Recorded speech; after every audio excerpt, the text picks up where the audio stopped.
Grind, that's all I know. Find the time to quit, oh no matter good or bad, still I go. I never crack under pressure, I can't be broke.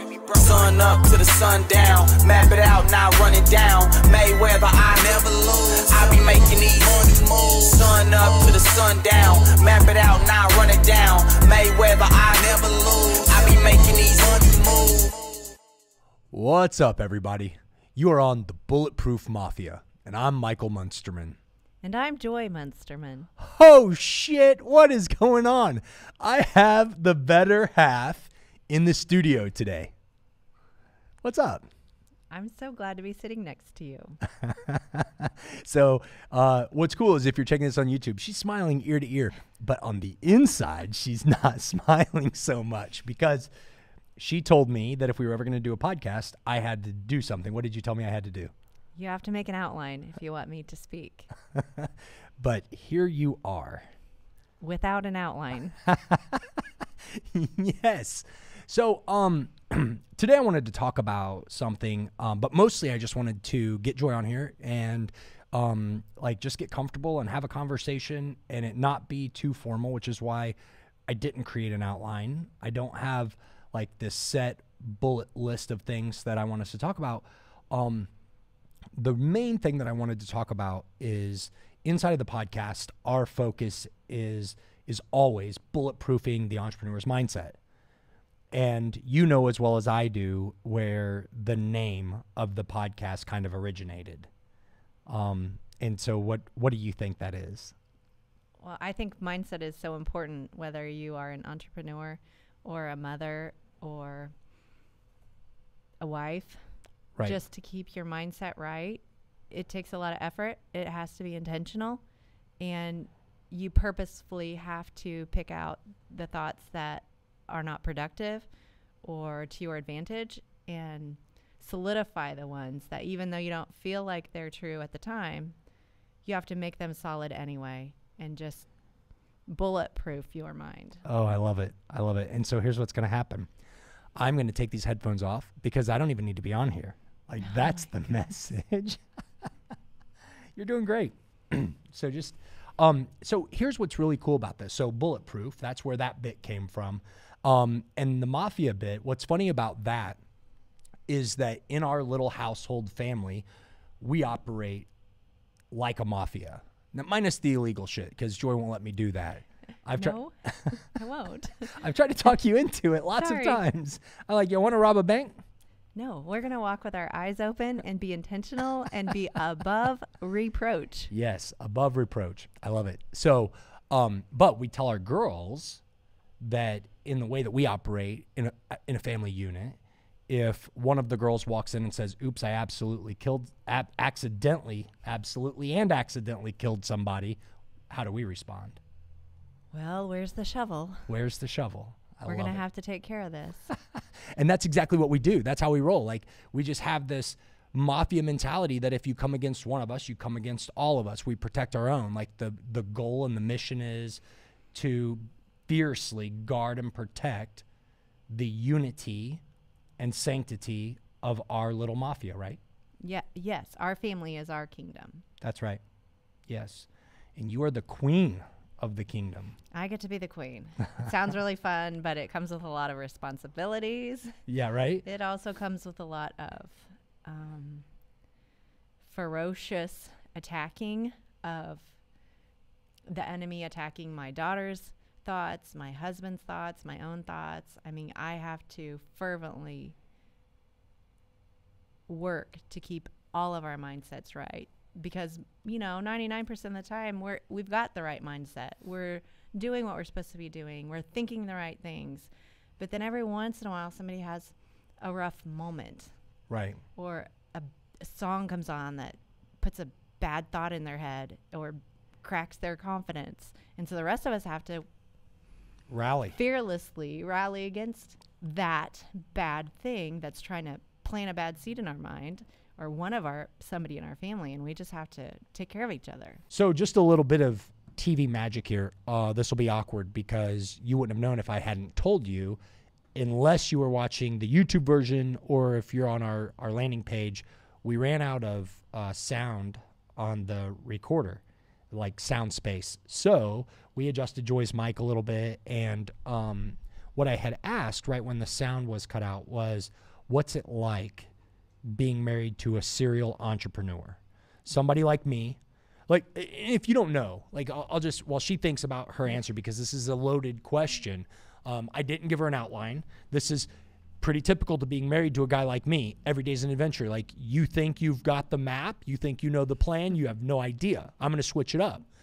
But between us, since we've been married, we have started and scaled companies that have done over $250 million in sales. I've had over 500 employees in our companies, coast to coast. We've traveled internationally to acquire manufacturing and import, export, like lots of different aspects to the weight and gravity of businesses that we've had, all of which had our name on the building in some fashion or another. Yeah. And so with that, I leave a lot of responsibility at home. And I don't always offer a lot of support, but I'm curious, I haven't heard what her answer is going to be. What's the hardest thing to be, when it comes to being married to somebody like me, like the hardest thing or two, or just whatever comes to your mind? Well, it took me a while to get used to the lifestyle of Michael taking risks. Michael likes to take risks to grow things, and he's unhappy when things are stagnant, even if I feel like we're in a good place. So we're making X amount of dollars. This is a good thing. You mean stable. Work. And he thinks, well, if we can make X amount of dollars, we should exponentially increase that. And so Michael really likes to take risks, especially in business. Big risk, big reward. And that was very difficult for me in the beginning because I'm very more stable mindset. I like routine. I like things to be exactly the same every single day. And so that took a while for me. And to find my role in business with you and in our marriage with you, I really had to understand that things can be like that. Things can change. We can go through big risks, and the stability that we have is in our marriage. Man, you look so hot right now. I don't know what it is. I don't know if it's the lights. I don't know if it's having you on the podcast. I didn't hear a word you just said. I just got so focused on how beautiful you are. So, sorry. Overcoming. So let's talk about one thing real quick, because I think that this is I think that everybody thinks that we just woke up one day and boom, everything was awesome. So what's your background? Because like you're talking about, I'm a stable-minded person. I want security. I want protection. I wanted, like, that's been your mindset since you were 18 years old. So like professionally, what did you do before I made you quit your job? So I was a school teacher. I graduated with an elementary education degree, and I was very passionate about children. I still am. I taught in middle school. I loved middle school kids, so I'm a little unique maybe because I'm not sure the whole world loves middle school kids, but to me they're precious. And I would still be teaching today if Michael's business had not, he just took that risk. And I was in a place where it was okay for me to let him take that risk because he needed to grow. I could see that he was dying of boredom with a regular job, and he needed to take a risk and try something new, so that I encouraged him to do that. So that was my biggest thing. Whenever I quit fighting this notion for him to grow and take chances and try new things, when I quit trying to squash him and put his ceiling on top of him, and he was really allowed to grow into the place that he's supposed to be, then I could be the supportive role. Oh, so this is, so I think that you've done a good job of like, and I'm just going to reword what you're saying here a little bit and try to summarize so that we can get super clear about this number one pain point.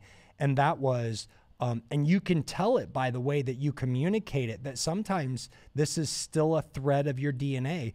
And that is, I don't hardly ever use the word risk. And the reason that I don't is because like you go to the casino to take a risk. You go to the casino to gamble, and I associate risk with gambling. When I think, okay, I'm going to get into an industry, I'm making calculated moves. I'm thinking about build, grind, hustle, scale. I never think, boy, what is my risk? Now I do think words like exposure, because I'm purposefully exposing an element of my life and an element of my who I am. I'm exposing us financially to the potential. But I think that the thing that really allows me to make bold moves without fear is that I understand what the emotional ride that I'm about to go on is. I've done it so many times at this point that it doesn't happen. But what you said there is super, super powerful. And the thing that I want to just call out to anybody that's listening to this, or anybody that's watching this, is I have so many close friends in the game of business. And I watch these guys slam their head into the glass ceiling of business. They can't go any farther. They'll never get beyond where they are right now, because at 6 o'clock, their phone's blowing up and their wife's, where is your ass? Why aren't you home? You're supposed to be cooking on the grill tonight. That's what you told me you were going to do. I thought you said you were going to mow the lawn, and I thought you said you were going to do this. And what about that? And what about this? And you used to, in the form of risk and in the conversation of risk, clinch onto $1. I would have to sell you to spend $1, sell you to invest $1, strategically seduce you on why this was a good possibility. And in order for me, whenever I wanted to take the biggest risk we'd ever took, when we were already like in crazy debt and we couldn't, so here's what I did. I hacked the system, right? My investor was the one person who Joy went to for every bit of advice when it came to Michael. And that guy was? My dad. Her dad. I have the coolest dad on the planet. Yeah, for sure. And my father-in-law is one of my best friends, one of my greatest mentors. And in my digital product, what I built for entrepreneurs, like I talk a lot about your dad and the relationship we've had and what he's taught me as a mentor. But one of the things, and you said this earlier, no risk, no reward, a little risk, a little reward, great risk, great reward. And what I learned after a while of watching your dad operate is your dad doesn't take risk. Your dad has a clear path to profitability before he moves. And so I showed up to his house with a napkin and said, if you'll believe in me, I'll make you a 50-50 partner. Trust in me. I'm going to quit this solid job. And will you call Joy? And we both sat there, both of us kind of slumped down in our chair at the same time, because the hardest thing about making this decision was somebody had to call Joy. I don't think I've told you that part of the story before. But the amazing thing that's happened through the process of the beginning of us being entrepreneurs together was, in the beginning, I felt like Michael was taking risk. And as soon as Michael and my dad decided to sit down and really show me, okay, this is a win-win. There's no way for us to fail. Right. We have calculated it out. Do you want to see the Excel sheets? And then 6 months later, we're looking at the Excel sheets, and it's like, oh, we blew through that one. We blew through that goal. We blew through that goal. Well, then it makes the risk attainable. The exposure. The exposure is more attainable, or we have blown through our expectations. And as soon as we blow through the first week, the first month, the first 3 months, wow. Right. And so this is super powerful, because I want to point something out here. Like, I called you out, I put you on the spot here, and I'm like, well, here's what you used to do. But let me talk about what you do now. And to me, this was the shift. If you want to inject rocket fuel into the scale of your business, support your spouse. That is such a key. Because you went from being my wife to being my queen and saying, you're my king, and together this is our kingdom. That's right. Like, so inside of every inside of every mafia, there's the head, right? And I'm not just saying, hey, I'm the man, and so I'm the head. For some of you, your husband is going to be the one that is the more conservative natured, money is for savings, let's pay off all debt. And the wife is like, no, I've got this burning desire inside to do something. Like, the worst thing you can do to that person is try to hold them back, because you're asking them to assassinate part of their DNA. That's right. Who they are, like, because I tried it again after we sold our company, and U.S. Bank said, hey, come run a bank for me. I was like, yeah, sure. I can come run a bank. But I wasn't 3 weeks in, and my soul was like, you were so miserable. Oh, I need to throw up. It was very sad. It was so bad. Like, when I had to, I have people on my staff that I know they feel the same way, because like they show up 10, 15 minutes late every single day. And I just know you hate to clock in.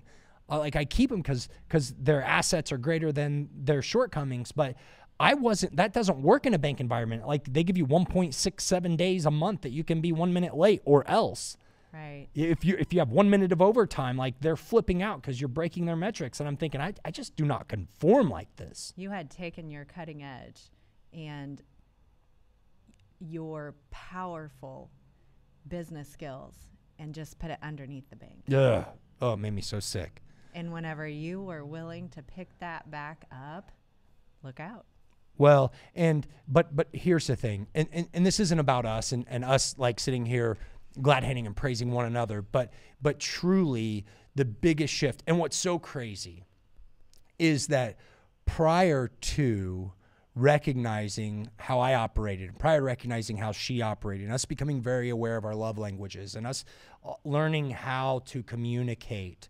And what's sad is I know people who've been married for 10, 15, 20 years, and they need help figuring this out. They need help figuring out how there's likely one of them that's a visionary. That's right. And one of them is an implementer. Mm-hmm. And together they're rocket fuel, but they don't know it. Right. And the fuel that you offer to me, I mean, I couldn't get anywhere else. And so I had to give up. That's right. I'm sorry. Because even though we are different in our vision part, we're both extremely independent. And so I had to learn to let Michael be independent, and I will be the supportive role in business. Right. Because you are so good at that, and your mind works in a way that mine doesn't in that arena. And so when it comes to being at work, I am your support role. And if you say this is the way we go, then this is the way we go. Yeah, you're not afraid to give me your opinion. You now have over a decade of successful business experience. Sure. And you often do a great job of reminding me, well, hey, we tried this path in this business, and remember that outcome.